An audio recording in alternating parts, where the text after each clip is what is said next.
रहस्यमयी इस मंदिर में शिव की पूजा करने आते हैं देवी देवता। इसे माना जाता है दुनिया खत्म होने का रास्ता। मान्यता है कि इस गुफा मंदिर में दुनिया के खत्म होने का रहस्य छिपा हुआ है, लेकिन यह वाकई सच है या नहीं, इसकी गुत्थी आज तक कोई नहीं सुलझा सका।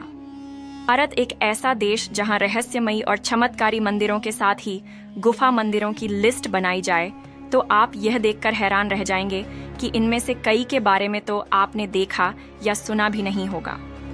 उनका रहस्य जानने के लिए वैज्ञानिक भी जिज्ञासु नजर आते हैं, लेकिन वे भी इनका रहस्य या वैज्ञानिक पहलू ढूंढ ही नहीं पाए।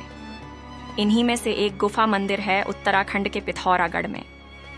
मान्यता है कि इस गुफा मंदिर में दुनिया के खत्म होने का रहस्य छिपा हुआ है, लेकिन यह वाकई सच है या नहीं, इसकी गुत्थी आज तक कोई नहीं सुलझा सका। रहस्यमयी गुफा मंदिर का नाम है पाताल भुवनेश्वर। ये गुफा पिथौरागढ़ जिले में स्थित है। इस गुफा के बारे में सनातन धर्म ग्रंथों में उल्लेख मिलता है। माना जाता है कि इस गुफा में दुनिया के खत्म होने का राज छिपा है। ये बेहद रहस्यमयी गुफा है। इस गुफा में स्थित मंदिर में दर्शन के लिए गुफा से होकर ही आना जाना पड़ता है। यह गुफा 90 फीट गहरी है, जहां बेहद ही पतले रास्ते से होकर इस मंदिर तक प्रवेश किया जाता है। जब आप थोड़ा आगे चलेंगे तो आपको यहाँ की चट्टानों की कलाकृति हाथी जैसी दिखाई देगी। फिर से आपको चट्टानों की कलाकृति देखने को मिलेगी जो नागों के राजा अधिशेष को दर्शाती है। माना जाता है कि अधिशेष ने अपने सिर पर दुनिया का भार संभाला हुआ है। मंदिर में हैं 4 दरवाजे। पुराणों के मुताबिक मंदिर में 4 द्वार हैं। पहला रण द्वार, दूसरा पाप द्वार, तीसरा धर्म द्वार और चौथा मोक्ष द्वार है। जानकारी के मुताबिक जब रावण मरा था तब पाप का दरवाजा बंद हो गया था और कुरुक्षेत्र में महाभारत के बाद रणद्वार बंद कर दिया गया था। स्कंद पुराण में है यह जिक्र। वहीं स्कंद पुराण के मुताबिक पाताल भुवनेश्वर गुफा मंदिर में भगवान शिव आज भी रहते हैं। इसी मंदिर में सभी देवी देवता भगवान शिव की पूजा करने भी आते हैं। ऐसे हुई मंदिर की खोज पुराणों में इस रहस्यमयी मंदिर की खोज सूर्य वंश के राजा ऋतुपर्णा ने की थी। त्रेता युग में ऋतुपर्णा ही अयोध्या में शासन किया करते थे।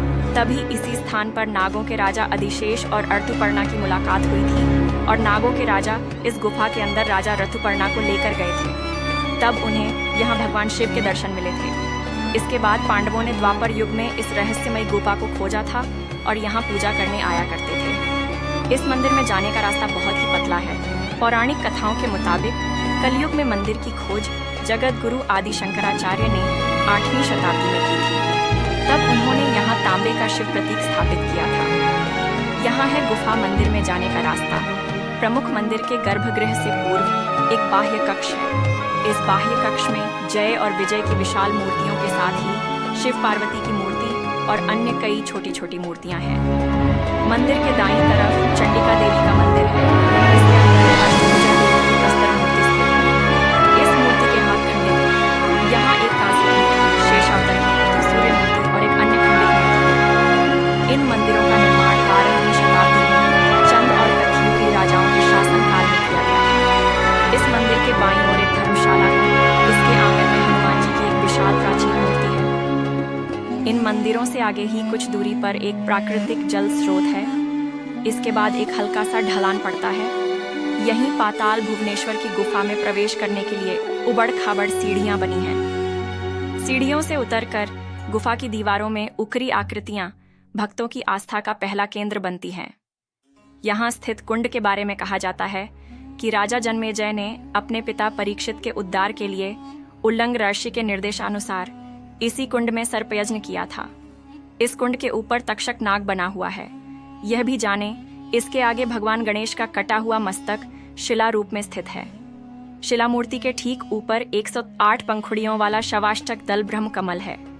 ब्रह्म कमल से पानी की भगवान गणेश के शिलारूपी मस्तक पर दिव्य बूंद टपकती है। ये मुख्य बूंद गणेश के मुख में गिरती हुई दिखाई देती है। माना जाता है कि भगवान शिव ने स्वयं इसे यहाँ स्थापित किया है। मोक्ष द्वार के आगे विशाल मैदान के मध्य भाग में पुष्पों और गुच्छों से निर्मित पारिजात वृक्ष है। माना जाता है कि द्वापर युग में भगवान कृष्ण इसे देवराज इंद्र की अमरावतीपुरी से मृत्युलोक में लाए थे। इस मैदान के आगे कदलीवन नामक मार्ग है। माना जाता है कि यहाँ हनुमान अहिरावण संग्राम हुआ था और हनुमान जी ने पाताल विध्वंस किया था। साथ ही एक मार्कंडेय पुराण की भी रचना की थी।